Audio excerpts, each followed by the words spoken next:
Hi friends and welcome back to Shashi tech channel. నా పేరు శశి. ఇవాళ వీడియో టాపిక్స్ కనుక వారంటీ గురించి అయితే ఫుల్ డీటెయిల్స్ అయితే ఈ వీడియో తెలుసుకుందాం. బైక్ కానీ కార్ కానీ వారంటీలో ఉండే టర్మ్స్ అండ్ కండిషన్స్ ఏంటి, సో వారంటీలో ఏ పార్ట్స్ అయితే క్లెయిమ్ అవుతాయి, అండ్ అంతేకాకుండా వారంటీలోని మనకి ఏమైనా ఇష్యూస్ వస్తే కనుక ఎవరికి ఏ విధంగా కంప్లైంట్ చేయాలి అనేది అయితే ఈ వీడియోలో అయితే తెలుసుకుందాం. ఇక లేట్ చేయకుండా వీడియోలోకి అయితే వెళ్ళిపోతాం పదండి. సో ముందుగా చూసుకుంటే వారంటీ మనకి ఏదైనా పార్ట్స్ కానీ ఇంజిన్లో కానీ ఏదైనా ఇష్యూ వచ్చినప్పుడు మనకి ఫ్రీ వారంటీ మనకి క్లెయిమ్ చేసుకోవాలంటే దానికన్నా ముందు మనం కొన్ని టర్మ్స్ అండ్ కండిషన్స్ తెలుసుకొని వాటిని అయితే పాటించాలి. అవి చూసుకుంటే కనుక మనకి రెగ్యులర్గా సర్వీస్ అనేది మన షోరూంలోనే చేయించుకోవాలి. సో మనకి వెహికల్ తీసుకున్నప్పుడు స్టార్టింగ్ ఒక 4-3 సర్వీసులు ఏవైతే ఉంటాయో అవి కంటిన్యూస్గా టైం టు టైం అయితే చేయించుకోవాలి. మినిమం ఇప్పుడు ఫస్ట్ సర్వీసింగ్ ఉందంటే కనుక ఒక 500 కిలోమీటర్స్ కానీ ఒక 1000 కిలోమీటర్స్ కానీ ఫస్ట్ సర్వీసింగ్ అని ఉంటుంది. సో ఆ 500 కిలోమీటర్స్ 1000 కిలోమీటర్స్ అవ్విన వెంటనే మనం కంపల్సరీ షోరూమ్కి వెళ్ళి సర్వీసింగ్ అనేది చేయించుకోవాలి. ఇది మనం స్కిప్ చేసామంటే కనుక ఖచ్చితంగా వారంటీ అనేది క్లెయిమ్ అవ్వకపోవడానికి ఛాన్సెస్ అయితే ఎక్కువగా ఉంటాయి. అండ్ అంతేకాకుండా బయట కూడా మనం అనేది సర్వీస్ చేయించకూడదు. మనకి సర్వీసులు ఉన్నప్పుడు మనం షోరూంలోనే సర్వీస్ అనేది చేయించుకోవాలి.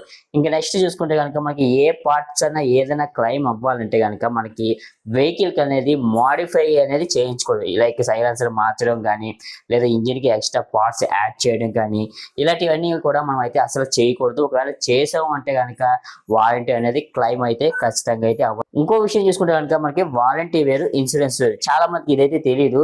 ఏదైనా ప్రమాదం జరిగినప్పుడు, యాక్సిడెంట్ జరిగినప్పుడు మనకి వారంటీ ఉంది కదా, దాంట్లో మనం క్లెయిమ్ చేసుకోవచ్చు కదా అనుకుంటారు. బట్ అదైతే అవ్వదు. ఇన్సూరెన్స్ ఉంటేనే మనం క్లెయిమ్ అయితే చేసుకోవడం అవుతుంది.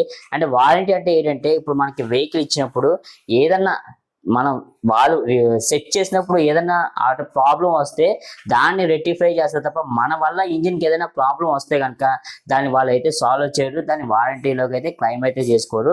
అండ్ ఇంక నెక్స్ట్ చూసుకుంటే కనుక మనకి వారంటీలో ఏ పార్ట్స్ మనకి క్లెయిమ్ అవుతాయి, ఏ పార్ట్స్ క్లెయిమ్ అవ్వవు. ప్రజెంట్ చూసుకుంటే కనుక తరిగిపోయేవి, అరిగిపోయేవి అయితే మీకైతే క్లెయిమ్ అయితే అవ్వవు. లైక్ రబ్బర్ కానీ అంటే టైర్స్ కానీ లేదా రబ్బర్ కానీ ఇంజిన్ ప్యాకింగ్స్ ఉంటాయి కదా, ప్యాకింగ్స్ కానీ అండ్ అంతేకాకుండా వైర్స్ కానీ షార్టేజ్ అయ్యేది కానీ ఎలక్ట్రికల్ కాంపోనెంట్స్ అంటారు, వీటికి కూడా మనకి వారంటీ అనేది క్లెయిమ్ అవ్వవు.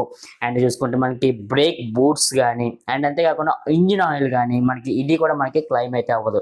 సో ఏవేమి క్లెయిమ్ అవుతాయి అనేది అయితే లిస్ట్ మొత్తం చెప్తే కనుక చాలా వీడియోలు ఎంత అయిపోతుంది.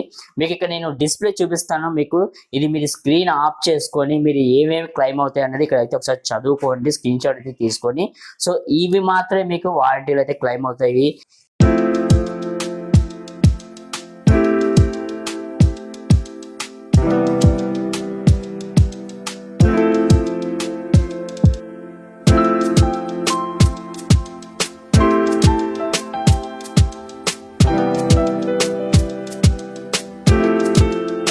ఇంకా నెక్స్ట్ చూసుకుంటే కనుక మనకి వారంటీలో మనకి ఏమైనా ఇష్యూస్ వస్తే సర్వీస్ కూడా మనకి సాల్వ్ చేయకపోతే కనుక మనం దీన్ని ఎలా సార్ట్ అవుట్ చేసుకోవాలి, ప్రాబ్లం రెక్టిఫై అవ్వకపోతే కనుక ఒకటి చేయండి. ఏ కంపెనీకైనా సరే టోల్ ఫ్రీ నెంబర్ అయితే ఉంటుంది. మీరు గూగుల్లోకి వెళ్ళి Bajaj company toll free number, service toll free number కొడితే మీకు ఒక నెంబర్ వస్తుంది. ఆ నెంబర్కి మీరు కాల్ చేసి మీ ప్రాబ్లం, మీరు ఏ డీలర్లో తీసుకున్నారో మీ ఇంజిన్ నెంబర్, చార్ట్ నెంబర్, మీరు ఏ మొబైల్ అయితే రిజిస్ట్రేషన్ మొబైల్ చేయించుకున్నప్పుడు ఇచ్చారో ఆ మొబైల్ నెంబర్ చెప్పి మీ ప్రాబ్లం కనుక చెప్తే కనుక వాళ్ళు కంప్లైంట్ అయితే తీసుకొని విత్ ఇన్ 1 week లో మీ ప్రాబ్లం అనేది సాల్వ్ చేస్తారు. ఇదైతే ఎగ్జాక్ట్ గా జరుగుతుంది. అండ్ కొన్ని కంపెనీస్ రెస్పాన్స్ అవ్వవు అనుకుంటారు, బట్ రెస్పాన్స్ అవుతాయి. మనకి అవసరం మనది, కంటిన్యూస్ గా మనం చెయ్యాలి. ఈ విధంగా అయితే మీరు కంప్లైంట్ అనేది రేస్ చేయొచ్చు. మీరు ఏ కంపెనీకి ఏ టోల్ ఫ్రీ నెంబర్ అనేది కూడా మీకు ఇక్కడ డిస్ప్లే అయితే చేస్తాను. సో ఇది కూడా మీరు స్క్రీన్ షాట్ తీసుకుని మీ దగ్గర పెట్టుకోండి. ఎప్పుడైనా సరే బీ సర్వీసింగ్ లో కనుక ప్రాబ్లం వస్తే కనుక ఈ నెంబర్స్ అనేది కాల్ చేసి మీరైతే కంప్లైంట్ అయితే రేస్ చేయండి. చాలా మంది ఫ్రీ సర్వీసులు అని అనుకుంటారు కదా, సో ఫ్రీ సర్వీసులు బట్ సర్వీసింగ్ అయినప్పుడు మనకి అమౌంట్ ఛార్జ్ చేస్తున్నారు అని అంటారు. ఫ్రీ సర్వీస్ అంటే మీకు ఇంజిన్ ఆయిల్ ఉంది, ఇంజిన్ ఆయిల్కి డబ్బులు తీసుకుంటారు.